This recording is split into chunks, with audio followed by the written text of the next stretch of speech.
for coming. This is our first Meetup event for 2015. Thank you for being here. I know that there are many of you that are first-timers for this event. This event is hosted and by CA Technologies. They are gracious enough to provide the venue. And as you can see, we are videotaping the presentation, so the files and the video recorder videos will be available on our website. So keep posted. Next week we will make an announcement that they are available. Today we have two really good presentations. Our first presentation is by Joshua Lewis. He is the director of the front-end development for a company called Ayasdi. He works on the development of UI, data visualizations, and REST APIs for the company. He did his postdoctoral work at UC San Diego, and he will be talking a little bit about topological analysis and how he is visualizing this multivariate, multidimensional data. Thank you, Josh, for being here. Awesome. Yeah, thank you, Maria. So yeah, my name's Josh, and I'm going to talk a little bit today about what we do at Ayasdi with visualizing data, and in particular, really high-dimensional data. So the Meetup is big data visualization, and so here I'm talking about data that has a lot of here I'm talking about data that has a lot of features, not necessarily data that's big because it has a ton of samples.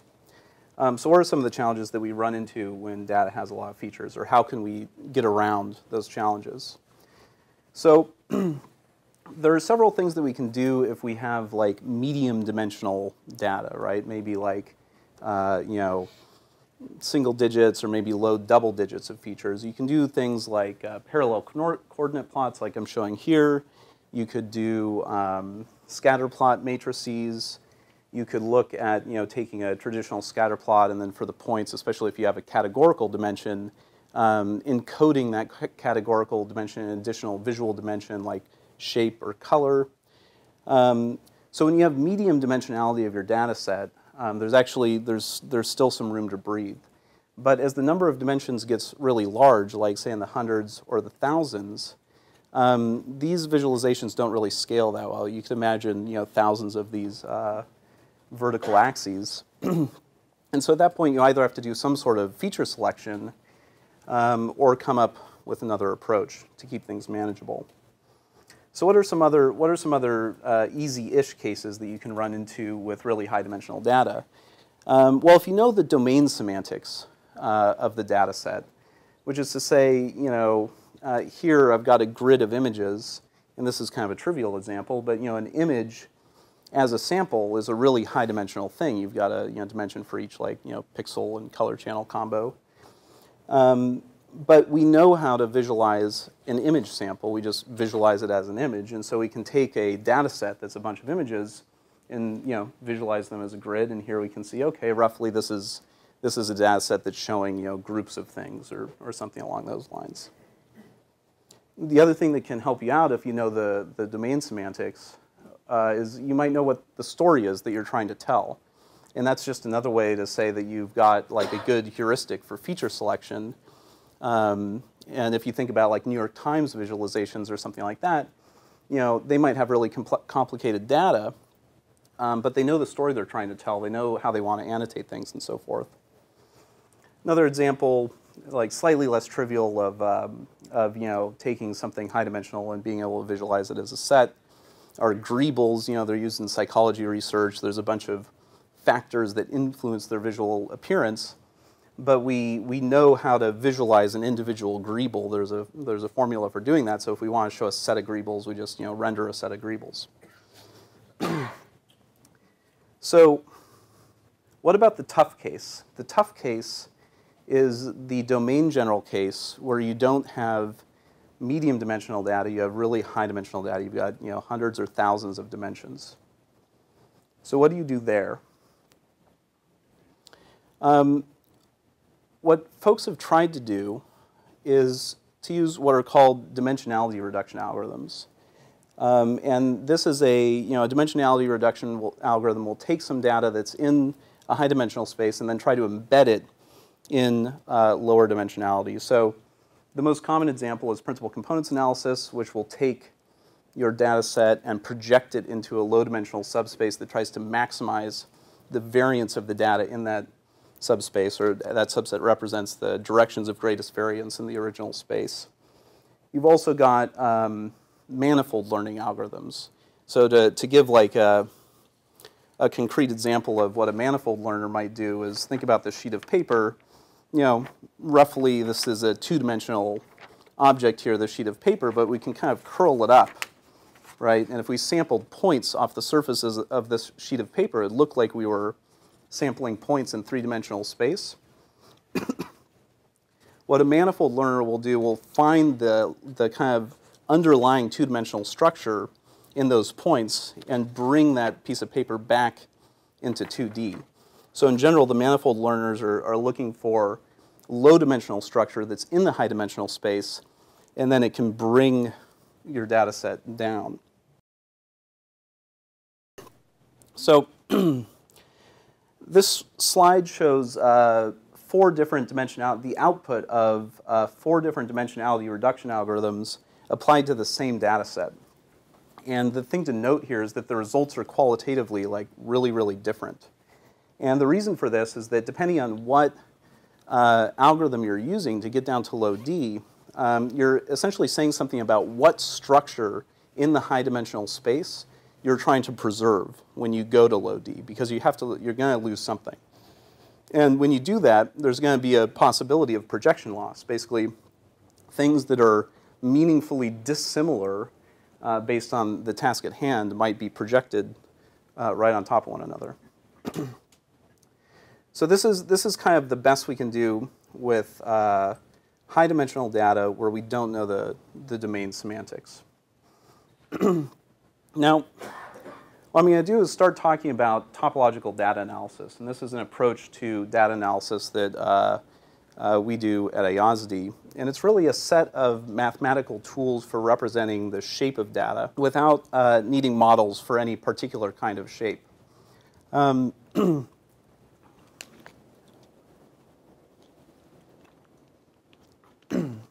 on this slide, we have a few different shapes. We've got a line, data that's correlated, and if we were doing a modeling, if we were trying to model that, we might use a regressor or something like that. We've got data that's partitioned into, small clusters, and if we were modeling this, we might use a clustering algorithm.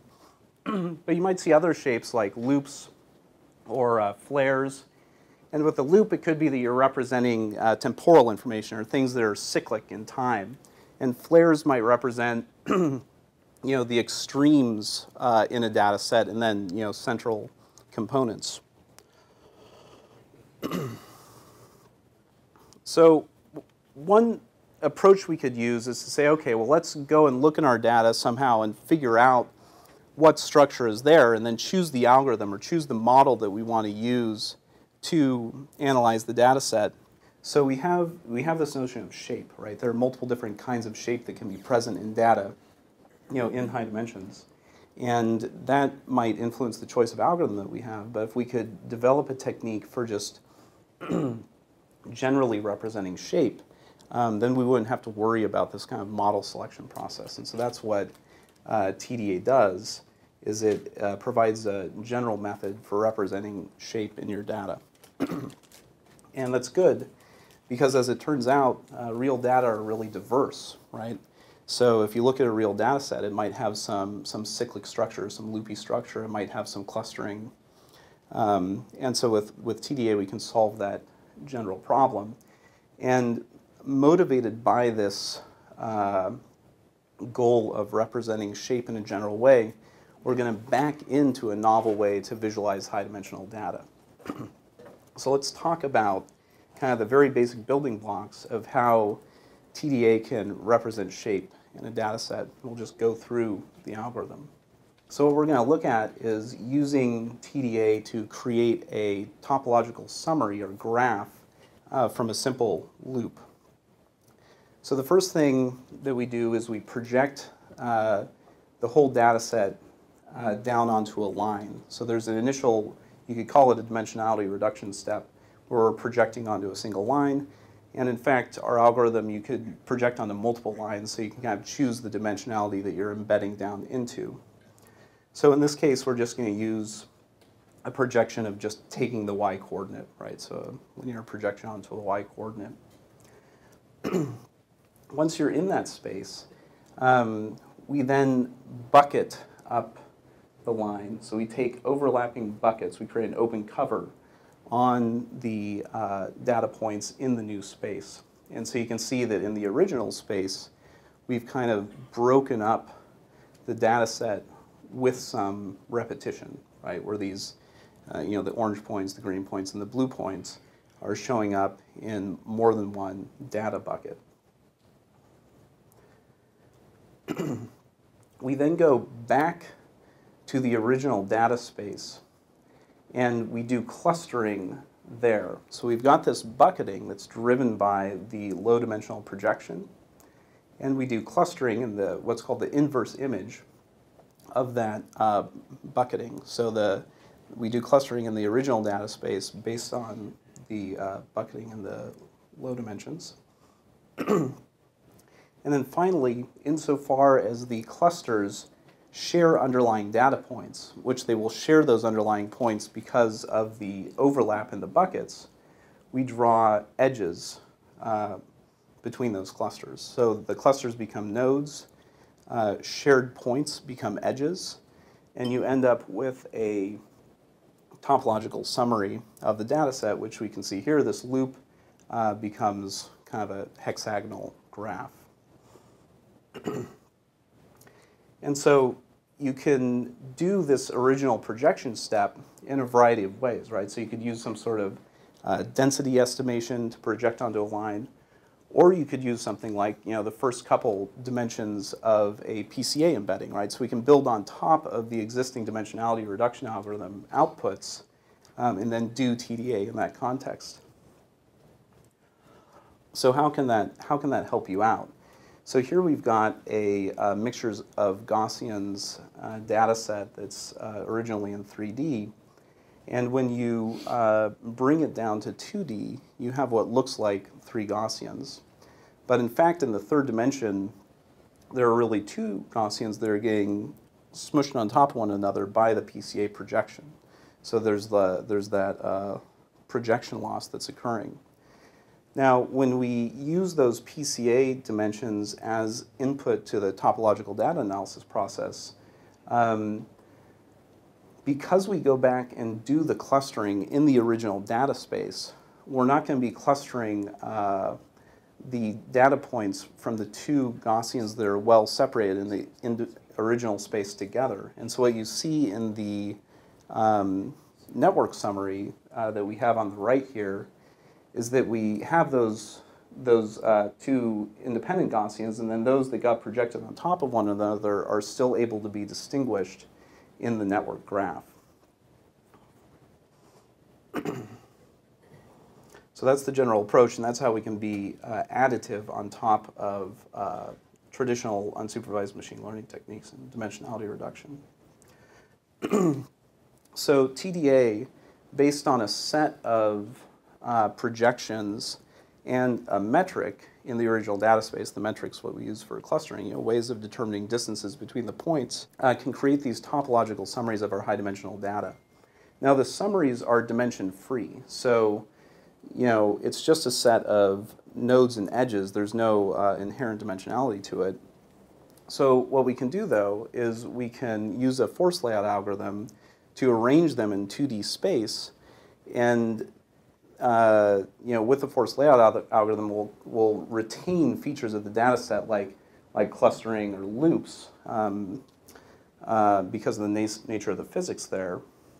And so we create a visual summary that is interpretable for data scientists, and we can do additional things like coloring the nodes by different properties of the data set to help highlight certain features of the data. So what I'm going to hop to now is a demo, so you can see this stuff actually in action. And I'm going to have to tether to my phone here, so give me one moment.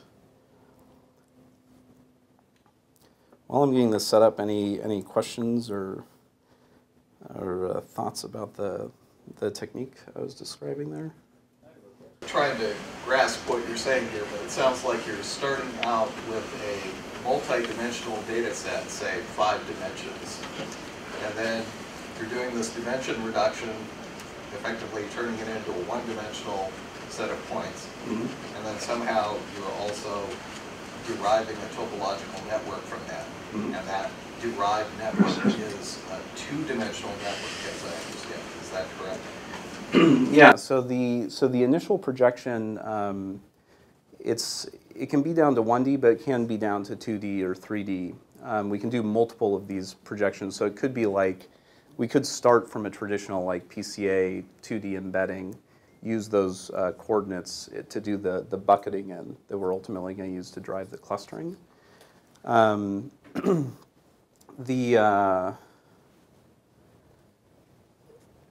The output, though, is not fundamentally a 2D thing. So we output a graph where the nodes of the graph are clusters in the original data space, and the edges are based on shared underlying data points.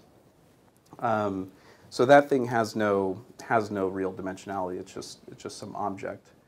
But we can use essentially a physics simulation where the nodes want to be apart from one another, but the edges hold nodes together. We can use that to lay the graph out in 2D so that it's visualizable. When you take the original data set, let's say a loop, which was a loop of data points, and you break it up into certain sections, and then you do clustering in those sections, how do you determine the number of clusters you're generating within each section?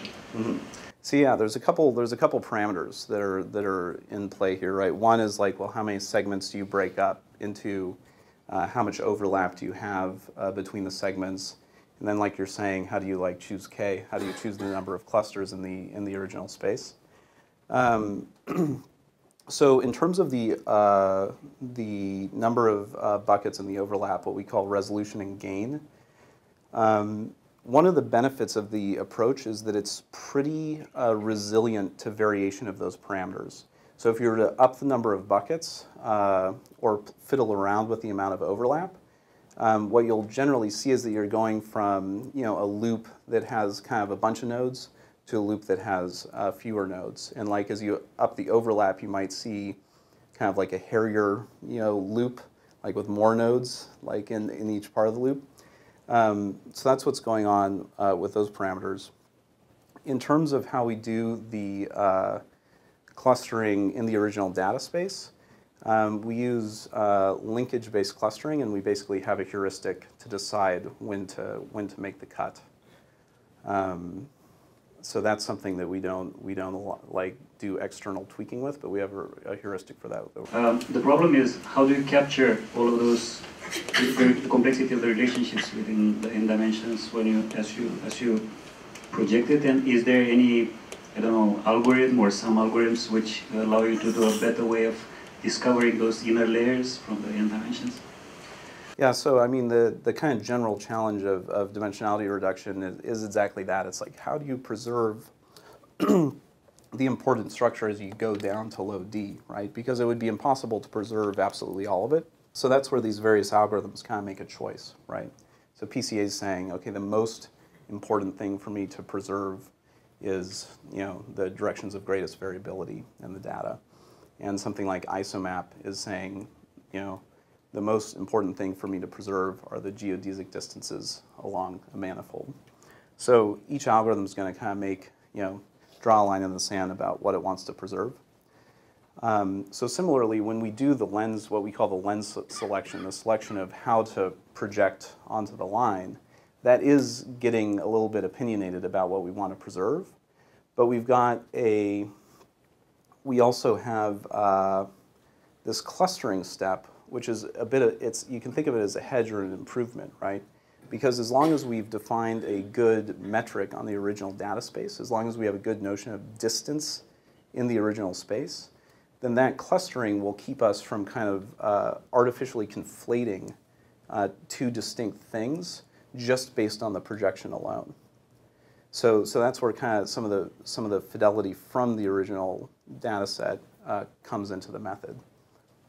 But I was asking more specifically, if you don't have a priori information about what you want to look at, for example, how do you discover the first things? So how would you choose what projection to use in the first place? So that's where we our philosophy there is, well, first of all, with stuff like this, there's not normally like an objectively correct answer, right? I mean, that's why there are all these algorithms. So it becomes, in some sense, task dependent, right? It depends on what you're trying to do with the data. And then you end up with a challenge, and this comes up in like choosing the number of clusters for clustering algorithms and stuff like that. It comes up in a lot of domains in unsupervised machine learning. You really end up with a task of, okay, well, how do I kind of model essentially like what the user wants to do with this data analysis? And so what we've looked at doing there is letting the user specify certain features of the data that they consider outcomes and that they're particularly interested in.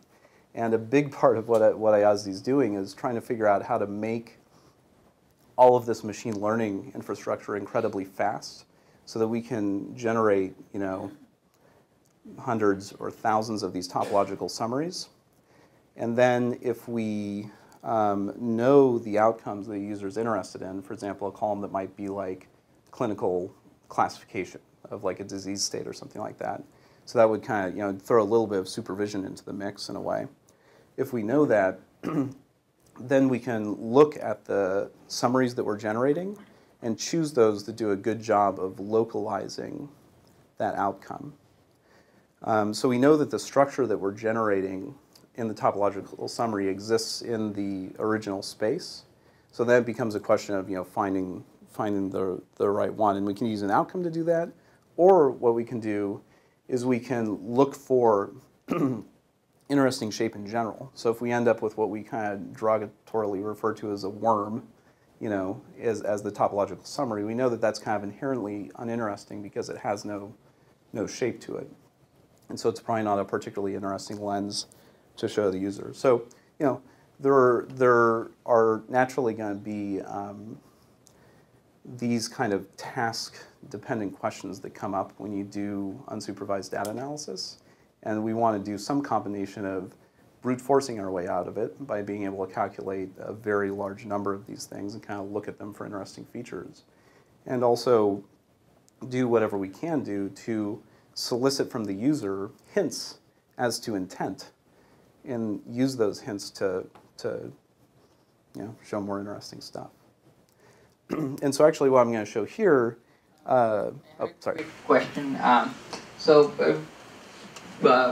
dealt with big data problems, and I've seen that if you have a high dimension data set, but your sample size is small enough, then something like parallel coordinates work well.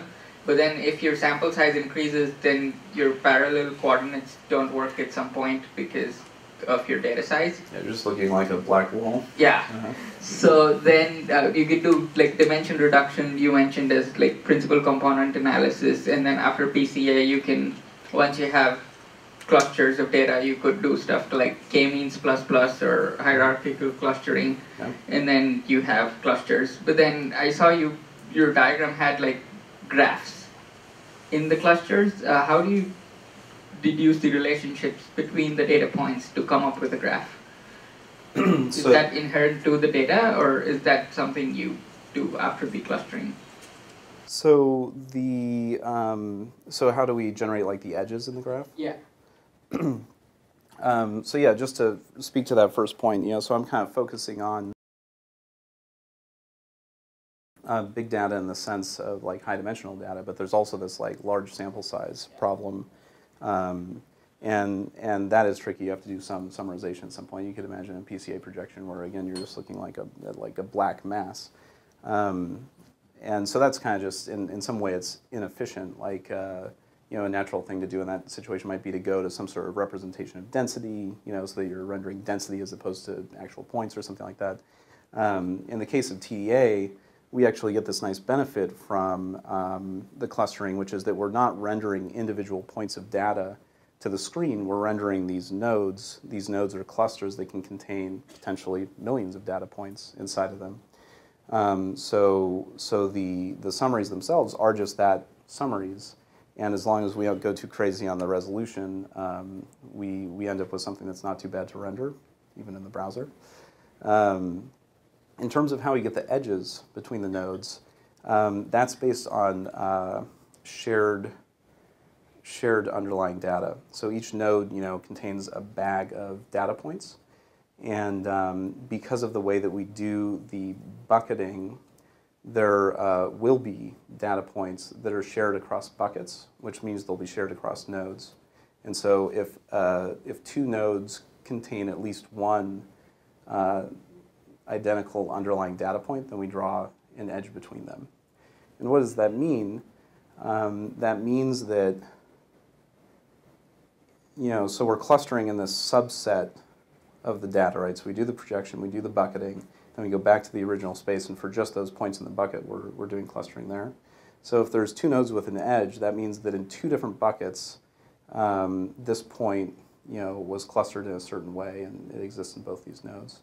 And that gives the connectivity that ultimately gives the graphs their shape. Do you use the same attribute, or can the connections made using any arbitrary attribute? So for example, if you have the car data set, do you only take horsepower, and if the horsepower is in that range, then you make the connection, or it can be weight or horsepower or origin or any of those attributes? So the connection is based on shared data points, and the clustering and the projection are based on a subset of the features that the user chooses. And it's not that we want the user to do like crazy feature selection for us. It's just that we don't want to do the analysis on things that are like metadata or like outcomes or like, notes and annotations that don't have any meaning from like a metric standpoint. So yeah, so I'll take us through, assuming that my cell connection works here. Let me see how many bars I have actually. Okay, I've got 2 bars, guys. I don't know. When you run Semantics, for example, on top of the data, pretty much the graph, if I understand it correctly, is like you add your own semantic, like you put some connections in the graph depending on some parameters. Doesn't that make it more confusing at the end? Sorry, say that one more time. Like you have the relationships inherent to the original data set, right? Mm-hmm. And then you projected it, and you built your own graph with some specific rules and semantic, like how those things connect together, right? Isn't the final graph more confusing because the user now needs to know both about the data and about your rules and about all of that? I think there's something to that, right? What we've found is that showing these. Oh yeah, sorry. So the question is like, okay, well, we've got some data set that we're trying to understand, and what Ayasdi's done is we've just taken your data set and made this crazy network artifact, and doesn't that just add a second interpretability problem when you had one to begin with? So there's something to that, right? Like the networks aren't like inherently trivial to understand, and we're obviously leveraging a lot of machinery to generate them. And what we've learned is that if we're going to like business stakeholders and stuff like that, it's probably better to surface to them the insights that come out of the data rather than showing them networks, because there's an interpretability problem there. But it's an extremely powerful tool for our data scientists. So if someone can wrap their head around what we're up to, we are actually bubbling up to the surface meaningful structure in the original data set, and that's a huge force multiplier if you're trying to do something like feature selection for model building, or just in general like model performance improvement stuff. So the direction that we're going as a company is that this tool that I'm going to show you here, this tool is a general purpose data analysis tool that's really targeted at sophisticated users. And we're building other tools 4 particular verticals that leverage the same technology underneath, but wrap things up in a little bit more of a bow for particular domains so that the business stakeholders don't have to, get down to the statistics, and the data scientists at these other organizations can bubble this information up in an accessible way. So let's find out about cars. So here we've got a cars data set that I uploaded from, I think it's like one of the UC Irvine ones or something like that. So I'm just going to make a selection here of kind of the performance characteristics of the car. I'm going to create this column set or feature set called features. These are the features that we're going to use.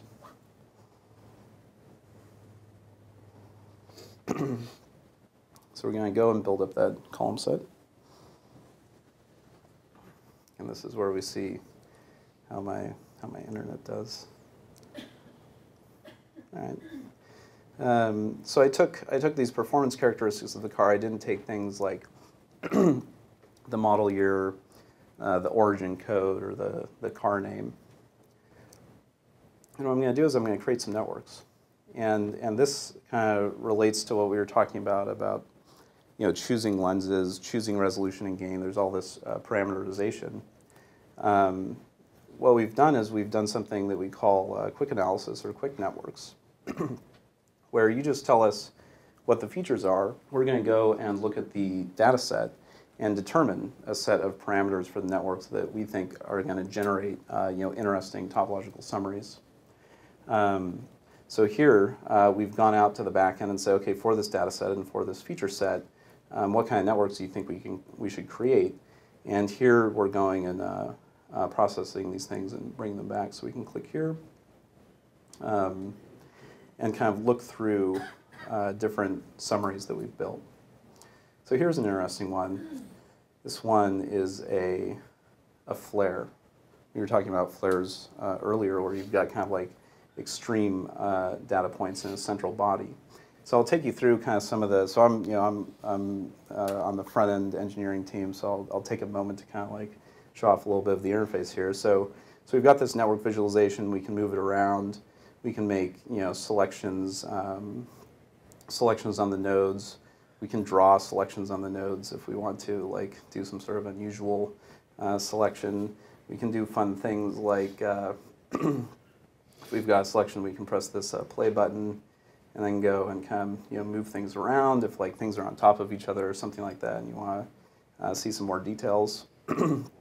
The other thing we can do is we can color. Well, I'll hold off on coloring the data set.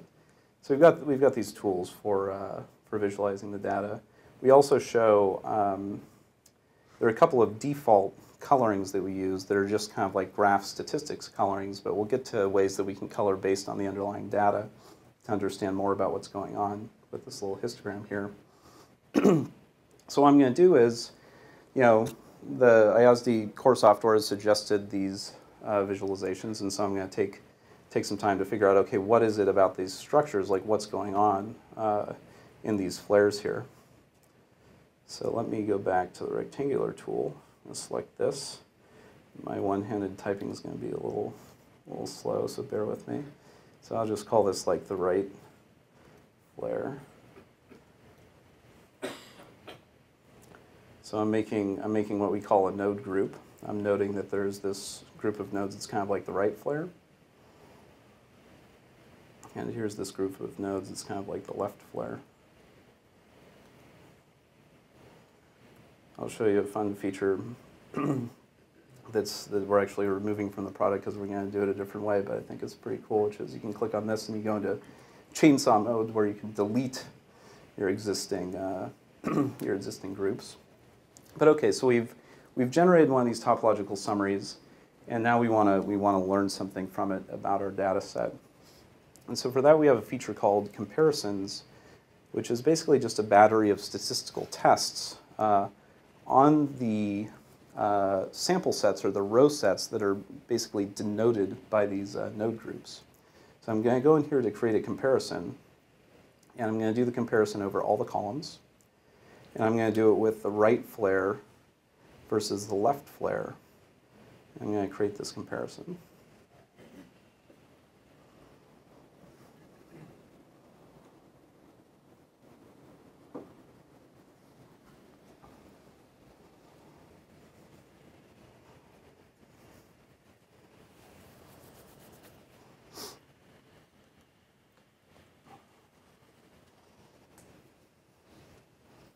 Let's see if it comes through for me here. Sweet.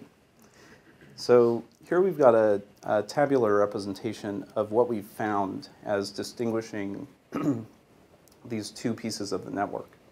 So this is probably a good place to start. We're basically showing box plots turned on their side representing the distribution of the data. And what we see is that there are some very significantly differing things between these two flares. For example, the right flare has an average or a median miles per gallon of 30.5. The left flare has a median miles per gallon of 15. Cylinders, displacement, et cetera, have these big distinctions.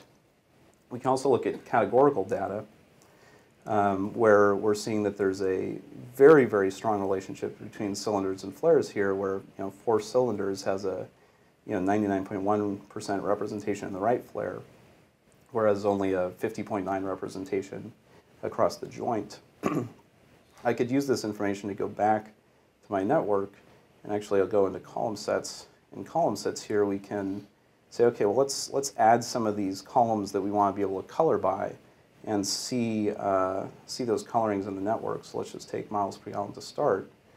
When we come back to our network here, I believe we'll have miles per gallon in our colorings list. You can click on that guy, and now we're going to color the network by miles per gallon.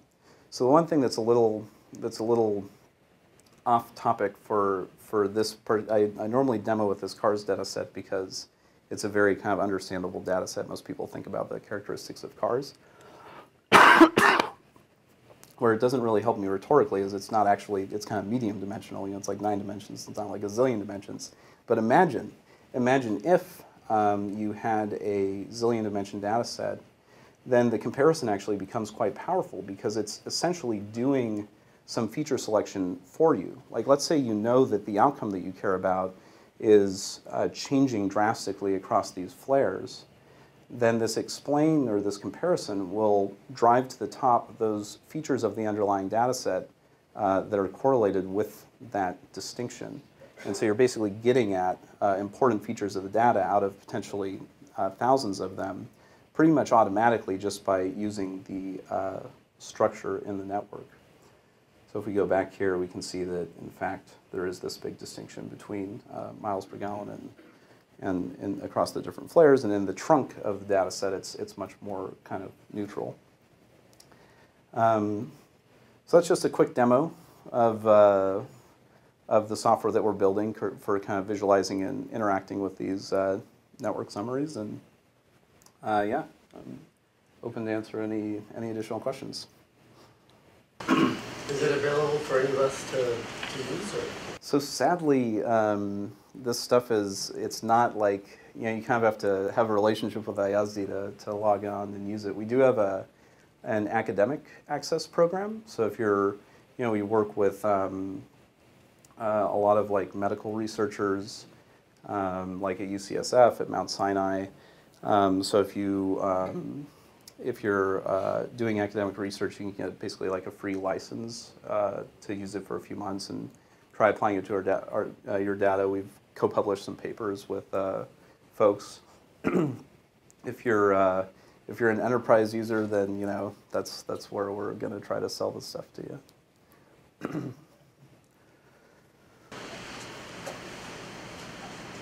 More questions? So you were mentioning these flares. What are the flares? Oh well, so yeah, so it's kind of like so we've got this structure in the data set where it's like you've got these things that are in the extreme, and I guess I'm skipping over the part that this part of the network right here is a little bit more like the trunk. If we were back in the rows per node coloring, we would see that a lot of the data set is in this trunk, and then these kind of outgrowths here we call flares, right? Things that are coming away from the central part of the data set. So that's kind of a shape that we see pretty commonly when there's this notion of kind of like extreme examples. And you know what these things actually, it's kind of fun what these things actually represent. Let's see. So we're in miles per gallon. So this is a cars data set from like the 80s or the late 70s, I think. So these points over here are efficient cars from like, you know, Japan. And these are like gas-guzzling American muscle cars, it turns out. And they're kind of like, you know, the very far apart, you know, elements in this data set. And then these are like kind of, you know, your more normal, like in-between group. So is that a 3D plot or a 2D plot, or if so, what are the dimensions? This is a 2D layout of like a dimension-free thing. So the network itself doesn't really live in any particular dimensionality, but we've laid it out in 2D so that everything's spread out. And that's why we have that play button, is so if our layout algorithms do a bad job and stuff overlaps, you can always pull things and kind of get them out of the way. Would a good use of this to be, say you have if you do have some labeled data, supervised situation, but you have questions about it, whether you're really have a good set of labels, could you use this basically to look for subspaces that are not represented well in the training sets? Yeah, so there's a couple things you can do if you have labeled data. It ties into this, what we were talking about earlier, of using like an outcome column or something that you know that's labeled, and then looking at how, so you don't include that in generating the network, but we can generate networks that do a good job of localizing the outcome. So what you might see is that you've labeled stuff, but there are points that you've labeled one way that are getting grouped with all the points that were labeled another way, and that might be an indication of a mislabeling. The other thing that we can do is use the labeling itself as a projection. So let's say the labeling is, you know, ordinal categorical or something like that. Then we could use that as the 1D projection, and then we're kind of guaranteeing that the structure of the network will kind of follow the labeling that you have. But then that's if you're pretty sure of your labels. You won't find those kind of like mistakes. The most you might see is that within a particular label, there's a tight cluster, and then maybe there are full-on outliers, things that aren't connected to anything. And again, that might be an indication of mislabeling. It sounds like you guys pretty much run this and then present it to your clients, but I'm imagining a use case where a person is getting this data presented to them directly. Since you're sort of picking the data you're looking for and then generating the models, how do you protect against sort of false correlations? You know, like I'm looking for a certain pattern, and because I'm looking for it, I'm going to find it. Well, in terms of the only thing that the user really needs to specify for us is this initial column set, and really that what we'd suggest is that that's a very you're just getting rid of things that are metadata, you know, or that would be like artifacts, and that otherwise throw all your data in. You know, if you have some crazy multimodal data set, throw it all in. So yeah, you know, there's a lot of, you know, garbage in, garbage out, stuff like that. So if people are like intentionally eliding stuff from the data set to try to get a particular result, then that would cause a problem. And we do leave that in the hands of the user because it's very difficult to automatically determine what's metadata and what's not. And again, it's probably task dependent. So all we can do is give the guidance of, you know, the more appropriate data, the better. Yeah.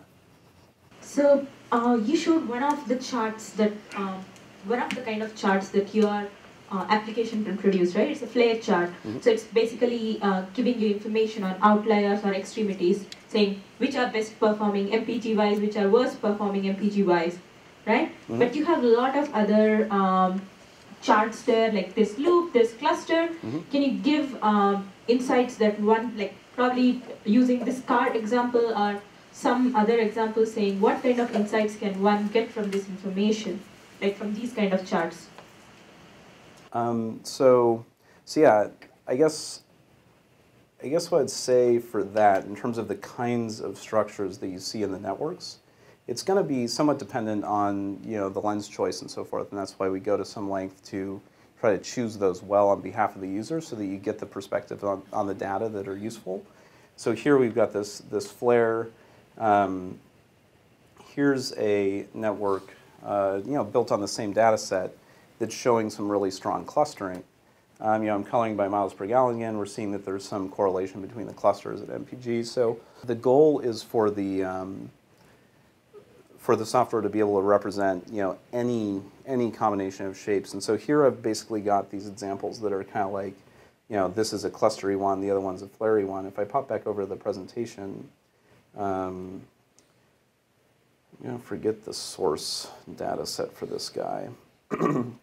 But here's an example of a network that has both the loopiness and clusters around it. I think this is a diabetes data set from the collaboration with Mount Sinai. So it's not that different networks are only going to show clustering or only going to show loops or only going to show flares. It's going to show the shape, for that set of lenses, and that might be a combination of all the above. I mean, like you would call this a little flare off the edge of this main cluster over here. What can I read from this? If it's a diabetes data set, what can I read from this? Like looking at it, it's just a collective. Yeah, so that's where this notion of the comparisons becomes pretty powerful, right? Because you can look at this thing and see that there are these groups, and you can see that there's the cycle. And by using the comparisons feature, you can start saying, okay, here are these things that I'm noticing in the shape of the data. Tell me what's different about them. Tell me what's statistically significantly different about them. And that's kind of getting you towards this this feature selection. And a lot of things that we see with customers is, and it applies to this diabetes case, but it applies to other cases, is they'll think that they've got one thing. They'll think that they've got one type of fraud, let's say, going on.